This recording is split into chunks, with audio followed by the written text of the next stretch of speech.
Assalamualaikum warahmatullahi wabarakatuh. Alhamdulillah, alhamdulillahirabbil alamin, wassalatu wassalamu ala mursalin wa ala alihi wa sahbihi ajmain. Amma ba'du. Alhamdulillah, berjumpa lagi dengan saya Purwantoro dalam mata kuliah Studi Al-Hadis.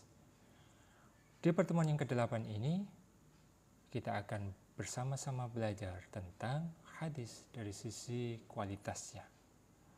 Terbagi menjadi berapakah hadis ditinjau dari sisi kualitasnya.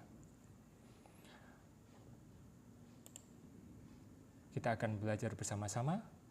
Semoga seluruh mahasiswa mampu memahami hadis dari sisi kualitasnya,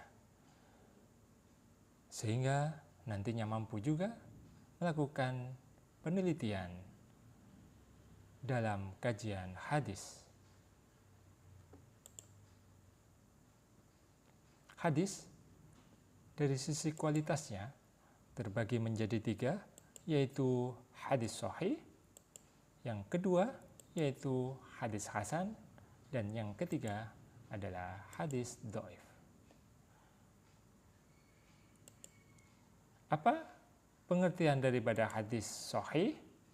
Yang pertama yaitu hadis sahih adalah hadis yang sanadnya bersambung sampai kepada Nabi Muhammad Sallallahu Alaihi Wasallam. Yang kedua, diriwayatkan oleh perawi yang adil, dan yang ketiga diriwayatkan oleh perawi yang dhabit. Keempat, tidak terdapat syadz di dalamnya, dan yang kelima, tidak terdapat ilat. Sebuah hadis bisa dikatakan ia adalah hadis yang sahih bila menemui 5 unsur yang ada dalam prasyarat kesahihan sebuah hadis. Hadis sanadnya harus bersambung sampai Rasulullah Shallallahu Alaihi Wasallam, diriwayatkan oleh perawi yang adil, diriwayatkan oleh yang dhabit, tidak terdapat syadz di dalamnya, dan tidak terdapat ilat di dalamnya. Inilah yang bisa dikatakan dengan hadis sahih. Adil, apakah itu adil? Adil adalah semua perawinya di samping harus Islam dan balik, juga harus memenuhi syarat sebagai berikut. Ia harus senantiasa melaksanakan segala perintah agama dan meninggalkan semua larangannya. Dan yang kedua, senantiasa menjauhi dosa-dosa kecil. Dan yang ketiga, selalu senantiasa memelihara ucapan, perbuatan yang dapat menodai muru'ah. Kemudian, apa itu dhabit? Dhabit adalah para perawi yang memiliki daya ingat hafalan yang kuat dan sempurna. Kemudian, apakah itu syadz? Syadz adalah tidak terjadi kejanggalan di dalam sebuah hadis, dan maksud daripada syadz di sini adalah penyimpangan oleh periwayat yang sikoh terhadap yang lebih kuat daripadanya. Kemudian, apa itu ilat? Ilat dalam bahasa artinya yaitu penyakit, dan menurut istilah, ilat berarti suatu sebab yang tersembunyi atau samar-samar sehingga dapat merusak kesahihan sebuah hadis. Contohnya, memursalkan yang mausul, memutasilkan yang munqati', dan memarfu'kan yang mauquf.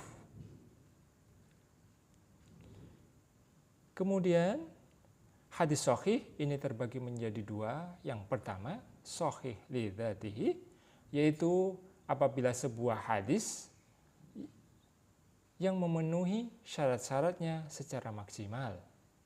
Sedangkan hadis li ghairihi adalah hadis sahih yang tidak memenuhi syarat-syaratnya secara maksimal, atau bisa disebut karena perawinya kurang dhabit.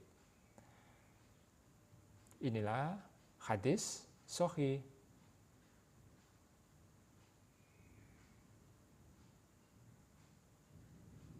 Kemudian kita akan mengetahui dalam rangkaian sanadnya terdapat sebuah tingkatan sanad yang biasa kita sebut dengan as-sahihul asanid, yaitu rangkaian sanad yang paling tinggi derajatnya.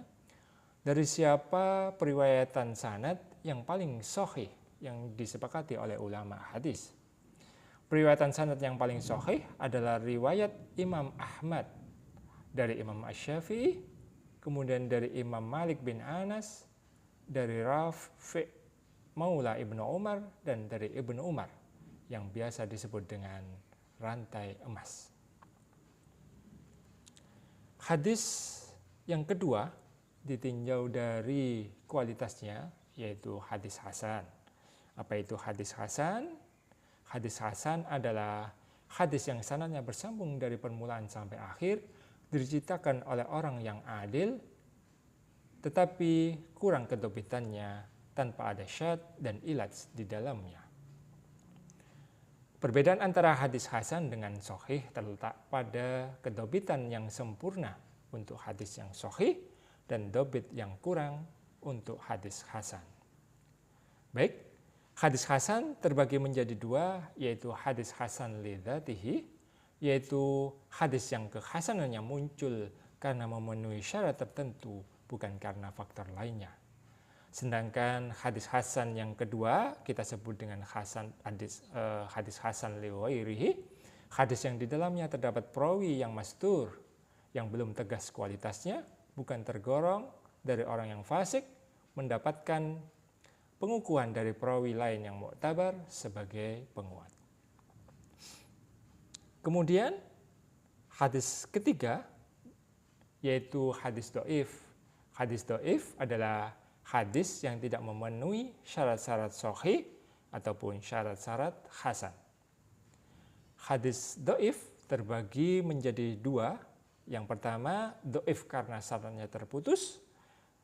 Ada hadis mursal, hadis munqati', hadis mu'dal, hadis mudallas, kemudian hadis mu'allal.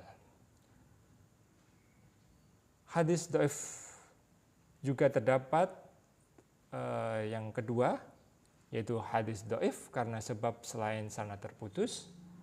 Ada hadis mudha'af, ada hadis muttarib, ada hadis maqlub, ada hadis syad, ada hadis munkar, ada hadis matruk dan matruh. Apa definisi hadis-hadis tersebut? Dhaif karena sanadnya terputus. Hadis mursal yaitu hadis yang dimarfu'kan oleh tabi'in kepada Rasulullah SAW. Hadis munqati' adalah hadis yang dalam sanadnya gugur satu orang perawi dalam satu tempat atau lebih, atau di dalamnya disebutkan perawi yang mudham. Kemudian ada hadis mu'dal. Hadis mu'dal adalah hadis yang dari sanadnya gugur dua atau lebih perawinya secara berturut-turut. Kemudian hadis mudallas, hadis yang terdapat di dalamnya cacat yang tersembunyi. Ada hadis mu'allal, hadis yang tersingkap di dalamnya illah qadhiha, meski lahiriah tampak terbebas daripadanya. Kemudian ada hadis dhaif selain sebab ketidakmuttasilan sanadnya. Yang pertama yaitu hadis mudha'af, hadis yang tidak disepakati kedhaifannya. Kemudian ada hadis muttarib, hadis yang diriwayatkan dengan beberapa bentuk yang saling berbeda, yang tidak mungkin mentarjihkan sebagian atas sebagian yang lainnya. Hadis maqlub, hadis yang mengalami pemutarbalikan dari diri perawi mengenai matannya, nama salah satu perawi dalam sanadnya, atau suatu sanad untuk matan lainnya. Kemudian ada hadis syad, bila di antara sekian perawi siqah ada di antara mereka yang menyimpang daripada lainnya. Kemudian ada hadis munkar, hadis yang diriwayatkan oleh perawi dhaif yang berbeda dengan perawi lain yang siqah. Dan yang terakhir yaitu hadis matruk dan matruh, yaitu hadis yang diriwayatkan oleh seorang perawi yang muttaham bil kizb dalam hadis nabawi. Demikian tadi hadis dibagi menjadi kualitasnya.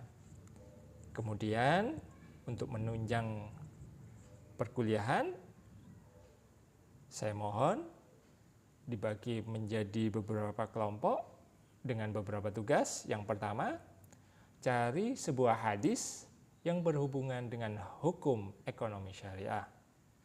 Yang kedua, setelah menemukan hadisnya, teliti bagaimana kualitas hadis tersebut, apakah ia termasuk hadis yang hasan, atau hadis yang sahih, atau bahkan hadis yang dhaif. Apabila ada pertanyaan, bisa ditanyakan? Cukup? Baik. Saya kira ini yang dapat saya sampaikan. Semoga apa yang kita pelajari dapat bermanfaat bagi kita semuanya. Akhirul kalam. Wabillahi taufiq wal hidayah. Wassalamualaikum warahmatullahi wabarakatuh.